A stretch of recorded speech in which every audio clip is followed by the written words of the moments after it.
Hi, and welcome to another Travel Geek tutorial.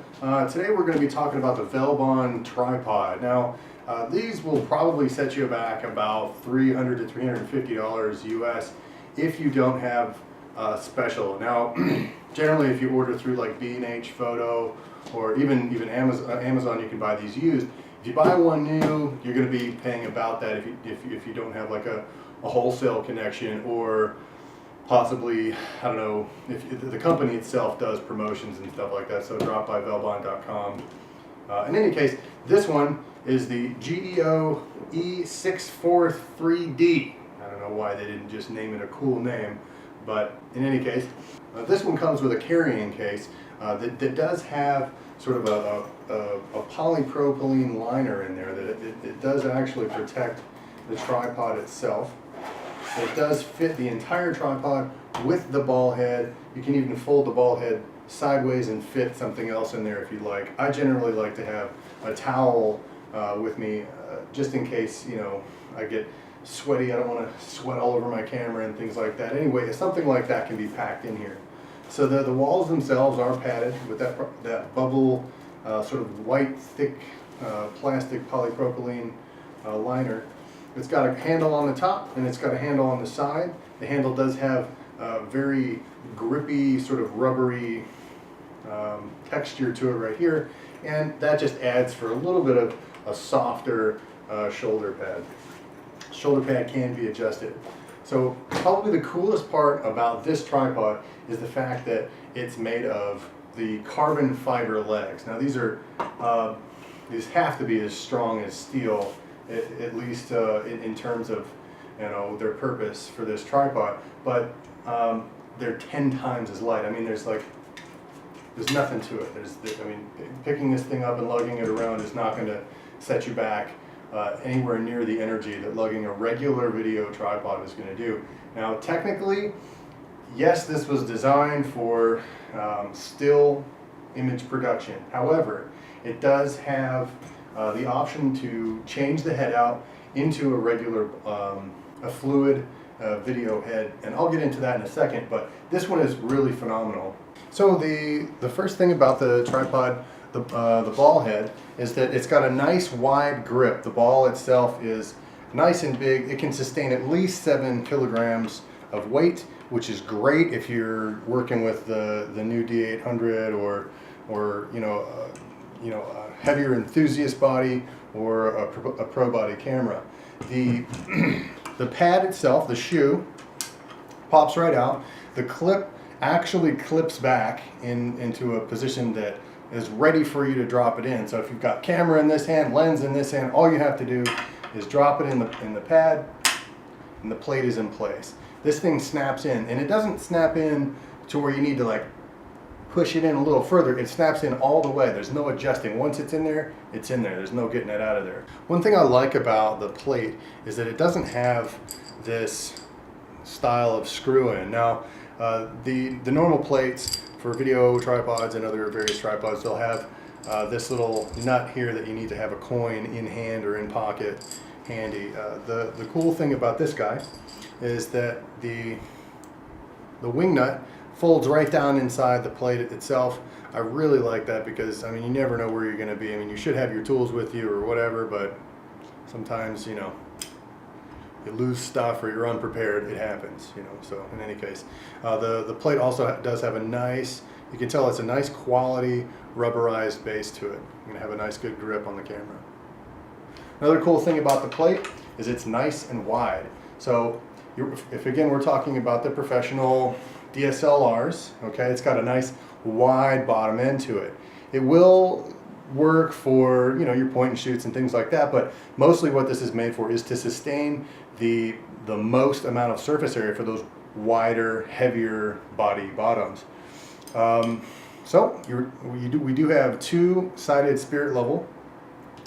This again can be quickly adjusted, set in place, and then your plate goes on. Now the bad part about this is no matter which way you put it, if you put it vertically or horizontally along the plate alignment, you're going to cover up one of these spirit levels, but that's okay. You need to balance it before you put the plate on anyway. I mean, that's just kind of the name of the game. So Let's see if I can balance it really quickly here. It does have, it is a bit of a trick to get used to, but once you get it, it's good to go. Plates in place, no further adjustment needed, nice and solid.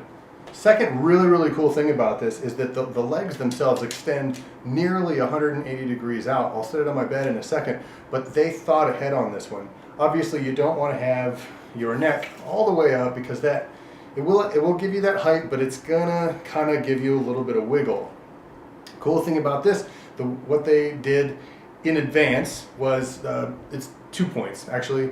This leg extension lock comes all the way out and it doesn't engage until the leg is actually open. Now I'll talk about how the legs open and how far they open after I've talked about the stone bag. But in any case, this can be dropped back into place. Once the leg is extended, the lock actually re-engages and you can drop it down for one step and hold it, or you can drop it down all the way and it'll put right back into place and the spirit level is back to being level again. Okay, so cool part about this one here is that the locking mechanism for the neck actually is nice and shallow.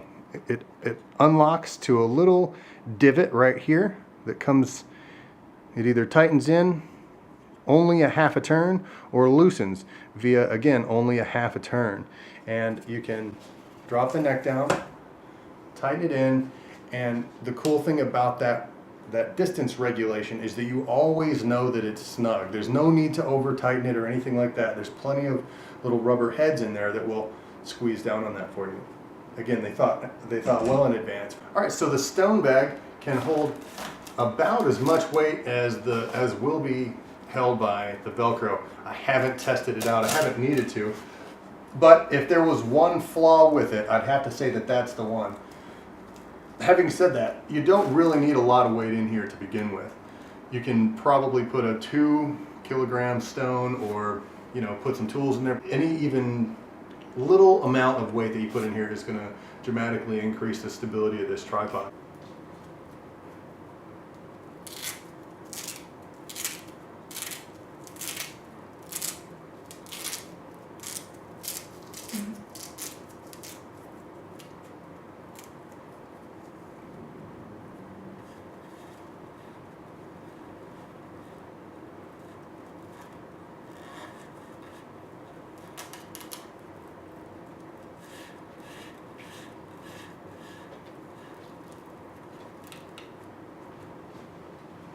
I'm going to go ahead and take these off, and then we'll talk about how wide the extension of the legs go. As you can see, this pulls off nice and easy. It wraps right up. In fact, you can actually leave these on the tripod the whole time, and there's a little snap that comes off. So this can actually sit with the leg the entire time. It doesn't add any weight, it doesn't get in the way. It sits well below the neck harness. And yeah, so you can keep this bag with you. It folds up nice and easy. You can stow it at the bottom of the tripod bag if you want, which is what I'll do right now. Clip this guy back on there.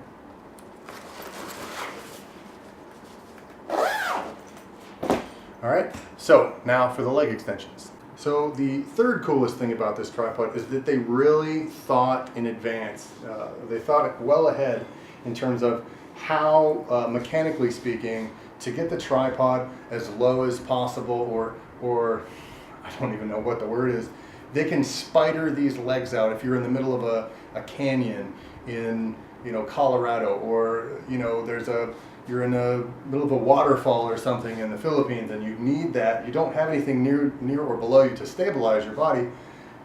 But if you're near the ground, this neck piece is always going to get in the way. So first of all, let me point out that this hook is a solid cast metal hook. It's probably aluminum. It doesn't really say in the manual, but it's nice and strong. You'll never have to worry about this. However, what they've done is normally let's go ahead and break this guy out. So you just pop these heads and I think it goes this way. All right, and then you can extend these legs almost, again, to about 180 degrees. Now, if you come down and you're trying to rest that on the ground, you either have to raise the neck, which then kind of kills the whole purpose of having the camera tripod low in the first place, or they've given you an additional option. All right, so here's the trick. All right, let's pop these back down. And drop this guy. Again, this comes down nice and quick. So they've got this interesting little situation here where the whole lower half, actually more than half of the neck assembly, unscrews and completely comes off the tripod. Now let's try and make that position again. And here you go. Now you've got an extremely low angle if you want to shoot from that hi-hat angle, or if you want to just have, I don't know, for you know, the looking up at the waterfall angle or what have you. This neck assembly removes to come completely out of the way. So that's another huge benefit to this tripod. The fourth and probably the most important part is the head assembly that you can put on. Okay, so the most important part about the head itself is that it has a very unique interchangeability factor to it. Now, check this out. If we tighten down this portion of the neck, we can unscrew the ball head itself. It comes off nice and smoothly. All right. Now it's got this little inverted screw system here. Now, the manufacturer did include this tool.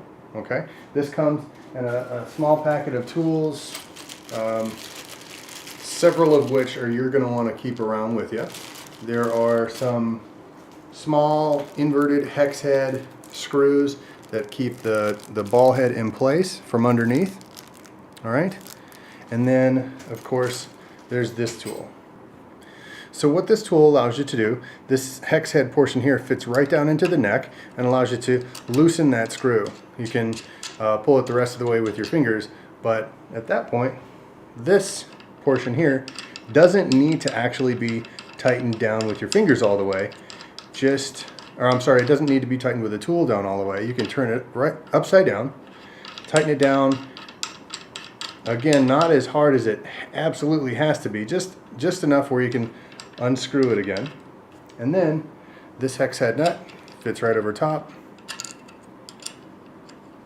screws down on, and keeps it in place. So you don't have to worry about having a tool to take this off, which would then scar those threads.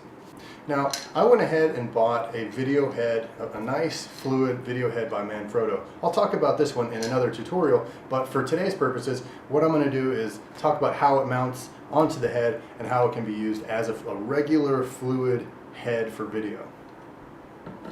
So the first thing it does with this tripod is it fits snugly down.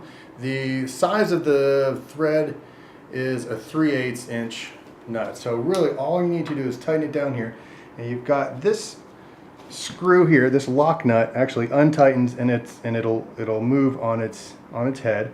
If you tighten that down though, actually if you tighten this down and just bring it a little more over, then you'll notice that it's about as tight as it needs to be on the neck itself. If you loosen the neck up, bring it up, tighten it back down again, what you'll see on the underside of here, if you can see this little screw here, this is where your hex head bolts are going to fit. These are your hex head nuts. It comes with a little wrench, and it comes with 2 short and 2 long bolts. I'm actually not going to install these on here, and there's really no reason to ever need to install these. On this particular body, it's light enough that you're not expected to have a very heavy video unit. Now, all of the work that I do in video is going to be light documentary, light crew work. So I never need a heavy head, I never need a heavy body, I never need any kind of heavy equipment sitting on this. I would think probably the heaviest I'm ever going to use this tripod for any kind of heavy equipment is going to be a crane jib or possibly just an extended jib of some kind. So there's really no need to put these on here, but they come in just in case you do. Big benefit of this particular head is that, first of all, it's a Manfrotto. Manfrotto makes all of their equipment in die cast metal. Nice and solid. Nice, and it's not actually heavy. It's like it's an aluminum alloy, which does really well. I mean, I can actually have this head in the same bag with this tripod, and it fits perfectly. There's no issue with that. Carrying it around. The one thing that I think it lacks is this arm doesn't extend. Now, personally, I don't ever use a long, extended grip whenever I do my pans, whenever I do my tilts. I don't really need that long grip. In fact, many times I won't even use it at all. I can do a nice, smooth pan, just holding the head itself. As long as it's got a nice, excuse me, as long as it's got a nice heavy base to it, that pan's going to go out without a hitch anyway. So that's really not a hindrance for me. Might be for you. All right, now let's talk about the plate. The plate itself unscrews here. You pull it off.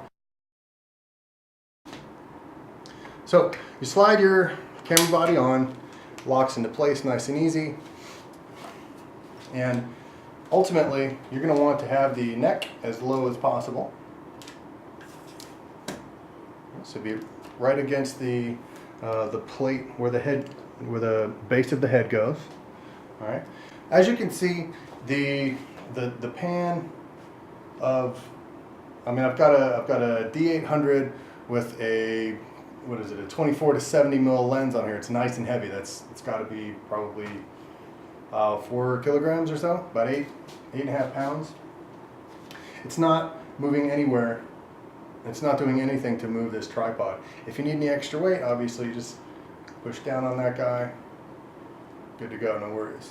Now, I haven't actually had a chance to field test this particular tripod just yet, but just having it here right on the floor, if it's you know, mounted on concrete, or if you've got any kind of other base, I can't imagine it being that much different. As long as your head is level, you're going to have no problems panning, no problems tilting. You know, you always want to have the extra hand on the tripod to keep that weight on there, but essentially, even that, there's no wiggle. I have very little shake from the tripod. There's really no shake at all. I definitely recommend getting this particular tripod if you're doing light portable work. Now, this tripod does have a couple of other ingrown benefits to it as well, and I'll talk about those right now. For starters, the leg clamps along this 3-stage tripod are very convenient. For starters, as long as you get the technique down, which you'll do if you use this tripod in basically any capacity for more than 5 minutes at a time, you'll have to get yourself a nice little regimen, right? So the easiest way to work out taking it down, nice and quick, good action. I generally just kind of can do it like that. As you can see, from the base of the head to the feet, it just breaks down into a tiny little thing. I mean, there's really, for what it gives you, it's a powerhouse that fits in a little bag, basically. To extend these legs back out, again, you can just get into this little pattern of quickly extending these all the way, halfway, or a third of the way, halfway, whatever you need. And then you got these guys right here to clamp down. And there you go. It does have little measurement points on here, unless, just in case you need to actually be exacting about your positioning of the legs. And the other cool thing about it is these screw points here on these rubberized feet are wider than they normally are for regular tripods. Normally there's a hard sort of metal, sometimes it's galvanized, sometimes it is actually stainless steel, but in this case it's coated plastic and it's nice and wide. You don't have any shake to it. If you loosen it up a little bit, you do get that shake, but as long as you have that actually extended out, the little the inner rubberized portion of the foot that connects to the screw itself does actually keep the thing from giving you any of that sort of that ambient, it wouldn't be ambient noise, but it would be a little rattling in there. And this isn't normally a big deal, but if you're positioned on a bridge, if you're positioned near a train when it comes around, you're going to feel a little bit of that rattle when you're on there. Having said that, this one also does have the standard metal spikes if you're on grass or if you're on loose soil that needs that little extra grip there. So again, tighten all the way down, you don't get any of that shake. If it's loose at all, that's what you're going to get with the normal tripods. So in any case, I strongly recommend this. This is the Velbon Geo series tripods.